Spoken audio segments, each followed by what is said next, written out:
professeur dégg nga moo bu balote na économie lu nga xamante mooy ay arrestation yu ñu jàpp boo jeexalee ko ci sport bi je sais pas ma xam xawma lan moo la ci marqué ci lu ma jukki ci xibaar yi.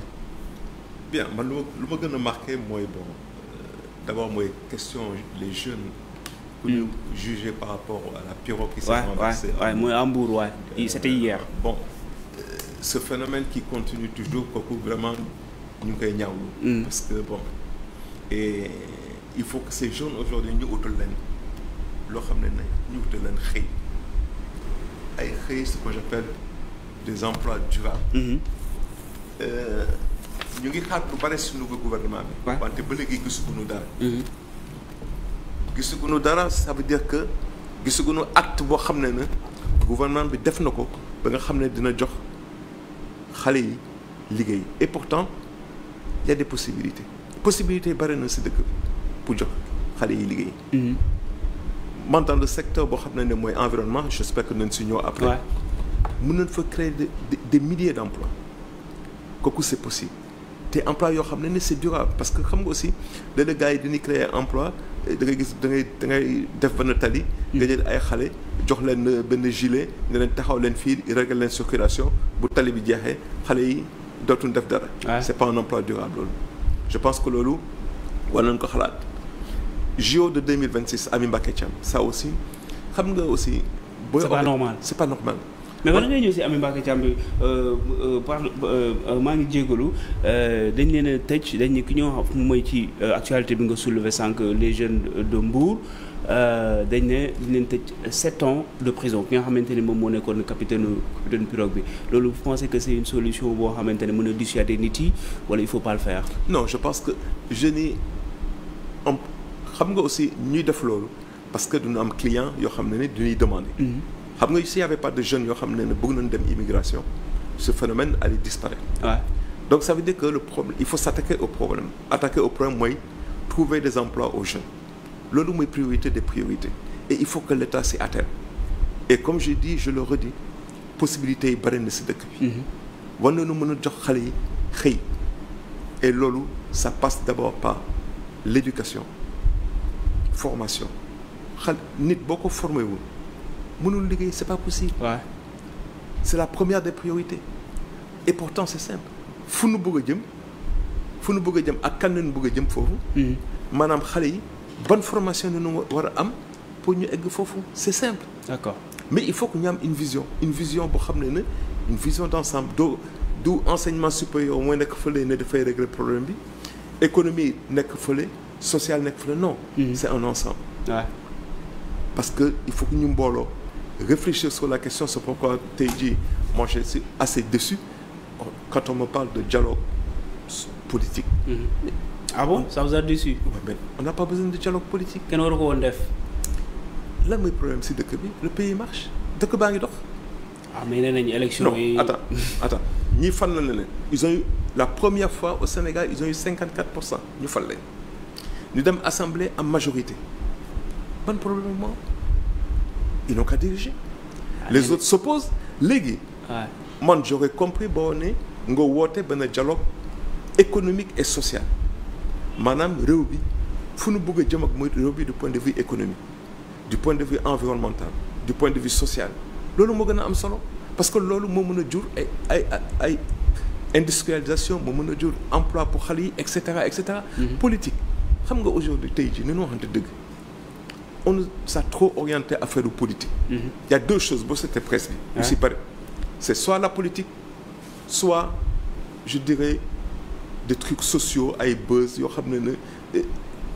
mais le fait que par exemple président mu ñu fal ko mu amul programme politique boo xamante ne nee na dafay réformer ay institutions xoolaat yenn mbir yi nga xamante ne élection yi am nañ ko mais sooxe na quelque part est-ce que loolu tamit légitimé wul. dialogue politique bi. C'est d'accord c'est important mais du priorité actuellement.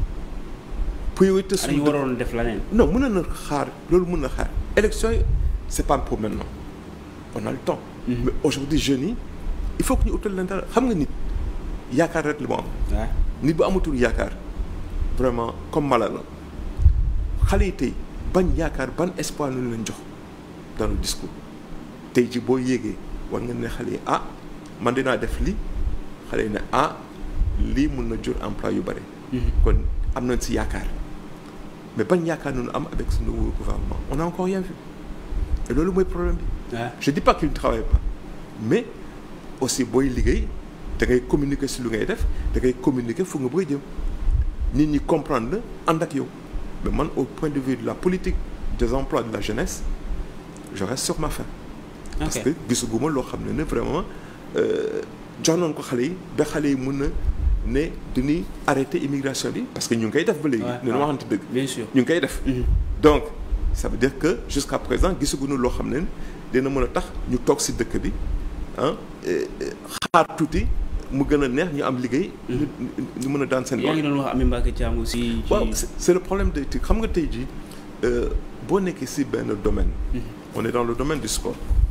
xam nga lu gën da ngay jël ñoo xam ne ce sont des anciens sportifs parce que xam nañu domaine bi xam nga nit boo xam ne tu prends quelqu'un ku mel ni man nga dugal ko ci sport mais je ne connais absolument rien du sport damay nekk foofu je vais plus tâtonner que def lu ki boo wooyee koo xam ne vraiment lii la nam lii la mun mais kooku moo la mën a dimbali. Voilà ce qu'il faut faire. xale yi lu leen war a encadrer. pour avoir de bons résultats et cetera. parce que quand même Amy Mbacké Thiam c'est quand même une championne olympique. elle a quand même un vécu. loolu war nañu ko mën a utiliser expérience boobu vécu boobu. war nañu ko mën a utiliser ne serait-ce que par rapport à la aux jeunes yoo xam ne war nañu participer ci JO yi. je pense que ça il faut que État bàyyi ci xel. je pense que les anciens devraient se rapprocher. et essayer donc d'aider un peu le comité à travailler. Mais il y a aussi un autre aspect bu nga xam ne ñu bare ils n'y prennent pas tout. Les JO comme toute rencontre ont un impact environnemental extrêmement important. Je donne pour preuve les JO de Paris. Moi je travaille avec maa ngi liggéey ak benn cabinet en France waa jooju moo def l'audit des JO de Paris. Normalement suñu JO de 2026 war nañu ko auditer. war nañu ko auditer du point de vue organisation war nañu ko auditer du point de vue impact environnemental. Avant ou après?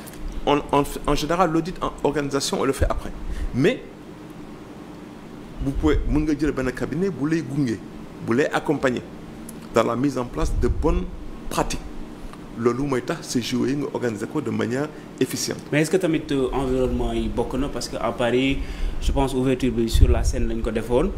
ba pare aussi tamit à Paris dafay taw lu bëre bon peut-être changement climatique bi moo gën impacté foofu fii nga xam ne en Afrique on a le soleil.